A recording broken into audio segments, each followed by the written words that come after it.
What up, YouTube? It's Jess, your favorite recovery. Today, I want you guys to know that this video contains sensitive information and is not suitable to young children, but they should watch this. This video was also given permission from the parents to record this video to spread awareness of addiction and the causes that it has on our children in our own households. With that being said, today I have Michael here, and he is going to tell you a little bit about his story and what he has encountered through his parents' addiction. Michael, can you just tell everyone where you're from, please? My name's Michael Hall. I am from Wisconsin in West Allis, West Milwaukee area. All right. Can you tell us a little bit about how your parents' drug addiction has affected your life? It mainly affected me when I was younger because I didn't know what was going on, because when I was younger we were moving house to house constantly and I didn't know what was going on at the time. But once I did, when I was older, I just connected the dots and realized what was happening. Okay. When you say you were younger and didn't know what was going on, what was being saw? What did you see in, I guess, that environment? Well, I found out pretty quick, like when I was like 7, but beforehand, I had no clue. They were always like doing stuff around me, not knowing what it was or why there was people coming over to the house. Okay. How do you feel about your parents' struggles with their addiction? I've I have no feelings about it as long as they make it through. Sooner or later, they're bound to make it through anyways. Yeah. How do you usually cope with your emotions when dealing with this sort of a situation? Lock it in, let only your closest of friends and family know what's going on. Like, what do you tell them? Like, how do you come to somebody and tell them what is going on? Who was your safe person that you went to tell this stuff to? My safe person is usually a couple of my friends. They're the ones that I trust the most, and my girlfriend. Yeah, those people are the ones I trust the most out of my family with the information that happens here. Have you ever experienced any specific emotions like sadness, anger, or anything like that because of your parents' addiction? Yes. What type of emotions did you feel? Well, mainly towards my dad because of the certain things that he has done. I mainly feel sadness, hatred, disappointment in him. Okay. Hateness. Why do you hate? Why would you say that? Because he verbally and physically abused my mom. Okay. And they don't live in the same household no more, correct? No. Okay. How They did until I was 14. Okay. How would you say your household environment is now since he's not in that environment with you nowadays? Better. A lot better. A lot better. Do you have any words for your father to tell him how this may make you feel inside? For the most part, I have nothing to say to him until he gets better, since there's nothing I can say, because I know that since other people that I've seen their parents that have gone down the road of recovery, it's a long and dragging out trial of errors. Yeah, your mom made it through though, right? Yes, thankfully. What helped her, do you think? What do you think that you've seen in your eyes that made her get through her addiction? Me. Yeah. The only reason she actually tried to make it out was me. Yeah, you're a good kid actually. I tell her all the time and stuff like that, and you have to have a lot of strength to go through some things that you've probably seen in your life. I've been through a lot with my parents as well. My mom, I lost her to an overdose back in 2012. So I know the things that we seen as children and stuff like that. Um, have you had any conversations with your parents about their addiction? Have you ever tried to talk to your dad about this? One time a while back, but he said he would try to get better, but never follow through because he is ignorant and is not willing to try. It seems like. Okay. How do you think the communication within your family could be improved regarding this issue? Um, to be honest, there's nothing much you can do with him because of how stubborn he is. There's not gonna be any way possible to like forcibly get him to do something. The only way is if he actually decides to. We can't physically force him because nothing will happen with that. Right. You got to want it for yourself, right? Mm-hmm. Right, right. What would you say, I guess, would be the worst experience that you've encountered through your parents' addiction? Mm, back when I was young, around like 4 or 5, the house got raided. Woke me up. It got that when the house was getting raided. Then another time in eighth grade, when 2 years ago my house got raided again. I saw my dad get pinned to the ground, hit in the ribs and such, and I got put in handcuffs myself till they finished out their exploring of the house. Another thing that actually happened, I think before that incident, since my sister also is a drug user. I saw her almost overdose right in front of me. I had to grab I forgot what it's called. Narcan? Yeah, Narcan. Yeah. Yeah, I had to grab the Narcan shot for my dad to put into her. She was turning blue. Oh my goodness. Yeah, I almost saw my sister die in front of me. And how old were you when this happened? That was 2 years ago. And you're how old right now? Almost 16.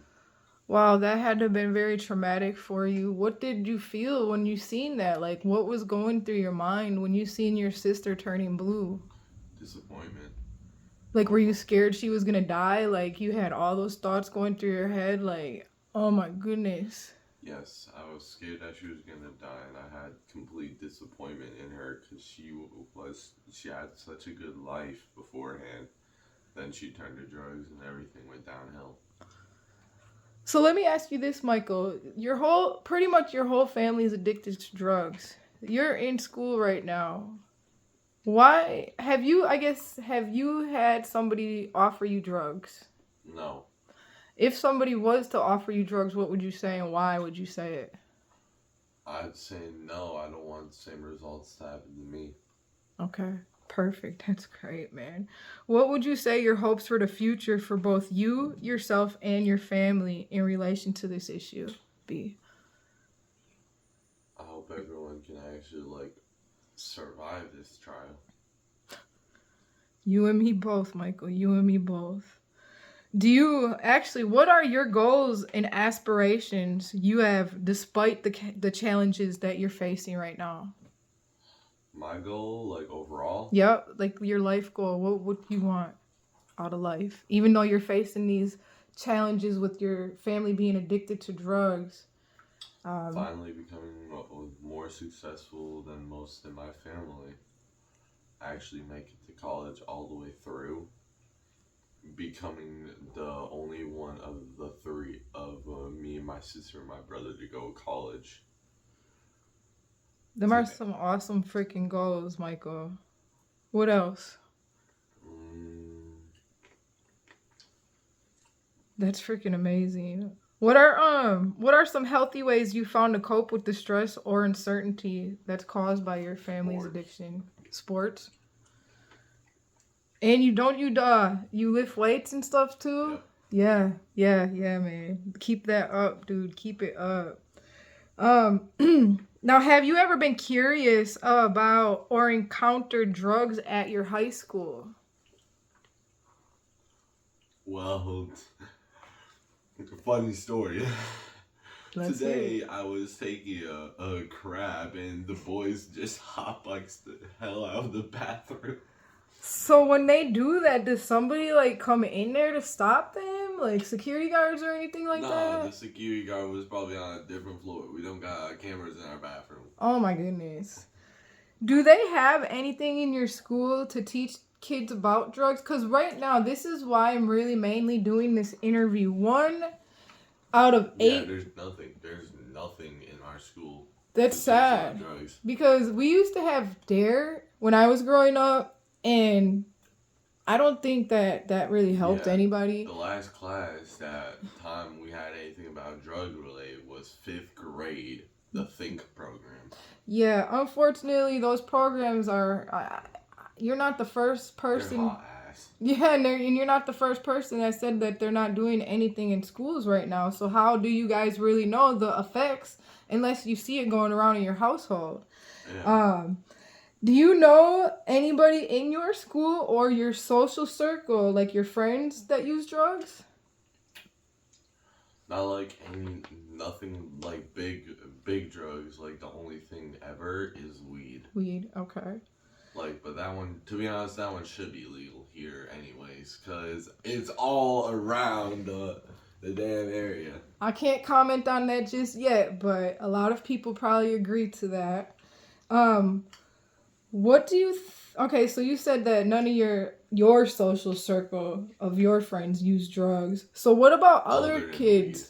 Do other than weed? What about other kids in your school that's not in your social circle? Do you hear about them using these designer drugs that are coming out, and the heroin and the fentanyl and stuff like that? No, I don't hear much about that in my school. The only thing is weeds, nicotine, vapes. Okay. The other day I saw a kid get walked out of gym with a vape. Okay. Have you ever been pressured or tempted to try drugs yourself? No. Okay. How do you feel about drug education and prevention programs at your school? Obviously, you just said that they don't have none. How do you feel about them getting some in there? They won't work. Why won't they work?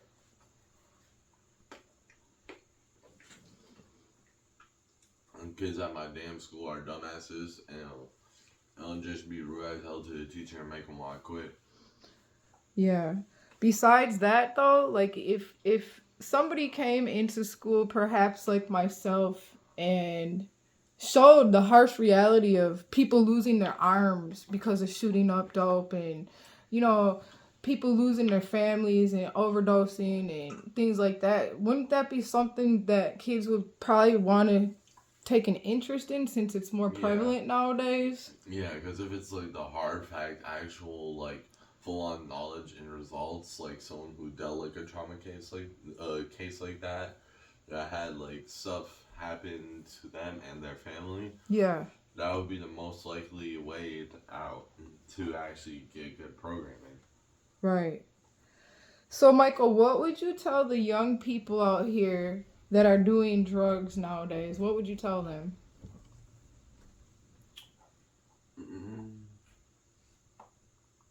Make sure you actually make sure you stop that crap. Like, what is the reason to feel a high for a certain second? If it's that, why don't you just do something that you love? You get that adrenaline high from things you love more than any dope or weed or anything could get you. Hell yeah. Now, what would you tell your parents?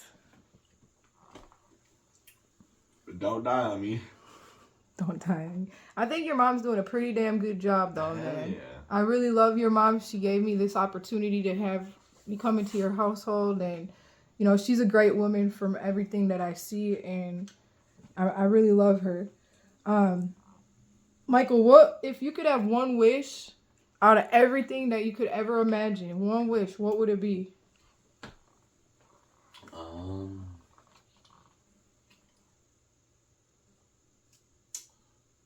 Overall, Anything you want in this whole world.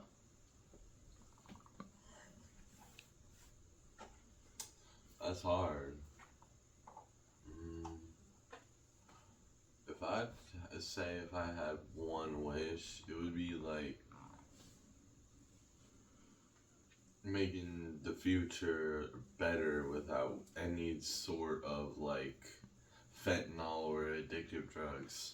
If it has addiction with it, it's gonna end up bad. Like how certain people have coffee addictions because of the caffeine. 5 Hour Energy, anything with caffeine can be addictive too, but like more of a mental addiction. But if anything could possibly be addictive, it shouldn't be like able to say. Like that's the whole reason pill poppers exist. People who pop pills Mm-hmm. in certain things, we should like completely change the program and the way that we run it so we don't get anyone addicted to pills off of like certain injuries. I hear that, Michael. I hear that. I hear it. That's what happened to my grandma who just passed recently. She fell off a boat and then had to go through so many surgeries and had to take so many pills to help her, and then which led to heroin, crack, which led to all of that, and then just recently, last year, she was under the influence of probably heroin or crack, crashed her car, and bled out to death. How old was she again? I think 70, And old as hell. And she was still Actually, no, using she was drugs. 69. And she was still using drugs up until Yep. her death. You hear that, guys? Just Drugs don't discriminate. Any age, any race, any color, you guys. This woman was 70 years old and smashed her car because she was drugged up. You guys, I had this young man come on today because he really does have a huge story, a huge, just a family full of addiction. He had the courage to come on here and share a little bit about how this makes him feel inside. He's a strong young man. He's going to school every day. He plays sports. He lifts weights. I mean, he's doing all the right things. And I just want to just say again, thank you so much for coming on here today, Michael. You guys, please, if you have a child at home that is going through this, there are resources for you and there are resources for your children. I mean, we are not here to bash you. We're not here to make you look bad. This is a very sensitive topic. And if you guys don't know where to reach out, I mean, you always can email me. My email's in the description, recoverydiaries@gmail.com. I'm always here. If you guys like the videos, please like it, subscribe, become the recovery family. Stay tuned for the next video. Thank you so much.